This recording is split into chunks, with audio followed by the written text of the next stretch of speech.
బేసిక్గా బయట చాలా నడుస్తున్నాయి, రకరకాలు రాసేస్తున్నారు.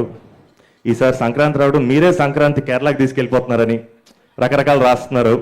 సో నెక్స్ట్ గురించి చిన్న అప్డేట్ మా అందరి కోసం. నిజం చెప్తున్నా, హానెస్ట్గా చెప్తున్నా, నా స్క్రిప్ట్ మీద ఒట్టేసి చెప్తున్నా, నా దగ్గర కంటే గ్రేట్ ఆంధ్ర మూర్తి గారి దగ్గర,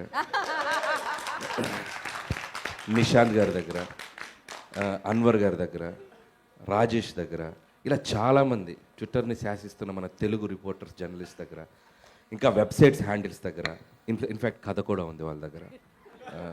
సో సో నేను చూస్తున్నాను. సో దయచేసి నీ దగ్గర ఫోన్ ఉంది, ఒక్కసారి ఎవరికి ఫోన్ చేసినా మొత్తం డీటెయిల్స్ చెప్పేస్తారు. ఏంటమ్మా ఈ చివరికి అతని దగ్గర కూడా ఉంది. నిజంగానే కథ ఉందా మూర్తి గారి దగ్గర మీది?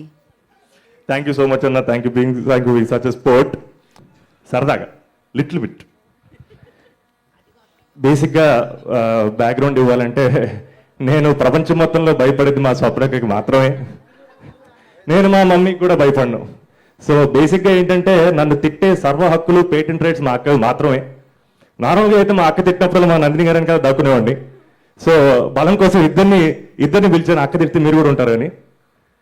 సో అక్క, బేసిక్గా ఫ్యాన్స్ తరపున, నా తరపున అన్న cinema next update please.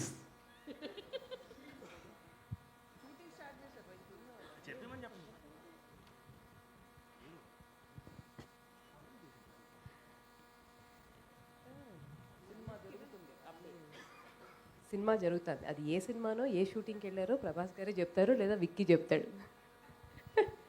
Okay, shooting జరుగుతుంది డార్లింగ్స్, అది అప్డేట్. అన్న విక్కీ వద్దని చెప్పారు. సో అజయ్ దగ్గర నుంచి స్టార్ట్ చేస్తానన్నా, ఓకే కదా? సో బేసిక్గా అన్న, అది యాక్చువల్గా అది విక్కీ అని అడగాల్సిన ప్రశ్న, వంశం ఎలా రాలేదు. అదే రిలీజ్ డేటు ఫిబ్రవరి 14. కపుల్ ఫ్రెండ్లీ రిలీజ్ డేట్ కాదన్నా, విశ్వంబర రిలీజ్ డేట్ అప్డేట్లు అడుగుతున్నారు ఫ్యాన్స్. అది వంశనే చెప్పాలి. నేను ఆల్రెడీ లాస్ట్ ఇంటర్వ్యూలో కూడా చెప్పా, వంశం తప్ప వంశనే కరెక్ట్. అంతే అంటారా? వశిష్ఠ డార్లింగ్ కూడా ఇలాగే చెప్పాడు. అందరూ పాపం ఎందుకు మా వంశం నిరికిస్తున్నారు? ఇరికించేది ఏముంది, వంశనే కదా ప్రొడ్యూసర్, ఆయనే చెప్పాలి. అన్న మీరు చెప్పండి అన్న, అజయ్ అన్న చెప్పాలా వంశని చెప్పాలా? అన్న అజయ్ అని చెప్పాలా వంశం? అనిల్ డార్లింగ్ చెప్పినట్టు మీడియాకే ముందు తెలుస్తుంది. థ్యాంక్ యూ అన్న, thank you so much. Vishnu అన్న, అన్న బేసిక్గా హాయ్ అన్న, మిమ్మల్ని కలవడం ఫస్ట్ టైమే, బట్ చాలా బెస్ట్ ఫ్రెండ్ ఫీలింగ్ వస్తుందన్న మిమ్మల్ని చూడగానే. అండ్ మీ హ్యూమర్ ఎంజాయ్ చేసే చాలా మంది, నేను కూడా ఒకడిని. నాకు కొన్ని టిప్స్ కావాలన్న యాక్చువల్గా. సో బేసిక్గా బ్యాక్గ్రౌండ్ ఏంటంటే అన్న, మన సినిమాకి ఏ సర్టిఫికేట్ ఇచ్చారట? ఎందుకు అడగండి. ఎందుకు? సినిమాలో ఏ సినిమా వల్ల కాదు, టైటిల్ వల్ల ఏ సర్టిఫికేట్ ఇచ్చారంట. అవునా? టైటిల్ వల్ల. Okay okay, couple friendly. అంటే మీరు ఎంతో చాకచక్యంగా ఇలాంటి వాటివన్నీ దాటేసి తప్పించుకుంటారు కాబట్టి చిన్న టిప్సే అన్న. నాకు తెలిసి సంస్కృతంలో టైటిల్ వల్ల వాళ్ళు చెప్పుంటారు. నేను బేసిక్గా ట్రైలర్ ఇది చూసినప్పుడు ఏ కాదు, ఏదో ఏ ప్లస్ ప్లస్ లాగా అనిపించింది నాకైతే.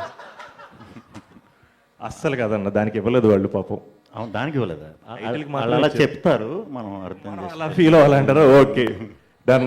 థ్యాంక్ యూ అన్న, thank you for being such a sport. And ఆ ఒక్క మాటతో సంతోష్ అక్కడి నుంచి లేచి వెళ్ళిపోయి. అసలు ఏం చెప్పాలో కూడా అర్థం, ఏదో ఒకటి వస్తుంది అనుకున్నాను. నాకు తెలుసు అక్కడి నుంచి అలానే వస్తుందని చెప్పి కదా? యా. సరే, మీరు ఇక్కడ అడిగిన నుంచి ఒక కాసేపు 5 నిమిషాలు మీరు ఇబ్బంది పెట్టండి. నేను